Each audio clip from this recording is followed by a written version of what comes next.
সম্রাট তিনজন ছাড়া হোস্টেলে আর কেউ ছিল না।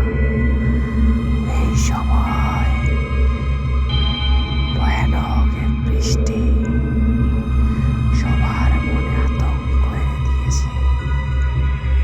এই বৃষ্টিতে আকাশ ঝিমগায়।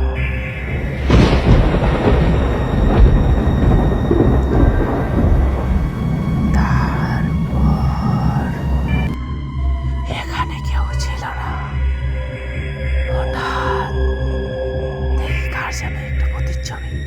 সবাই ভয়তে আতঙ্ক হয়ে গেছে। প্রতিচ্ছবি দেখা যায় এইদিকে আবার মনে হচ্ছে কে জানি আমাদের দিকে এগিয়ে আসতেছে।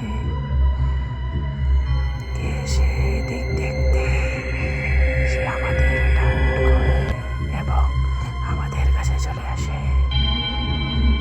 আমরা বুঝতে পারতেছিলাম না কিসের আওয়াজ ওটা। সে আসতেছে মনে হয় আমাদের দিকে হেঁটে হেঁটে। হঠাৎ দেখি আচমকা কিসের যেন একটা প্রতিচ্ছবি এসে আমাদের কাছে করে উঠল। হোস্টেলে কারেন্ট ছিল না, আর কিরকম একটা আওয়াজ, ফোনে চার্জ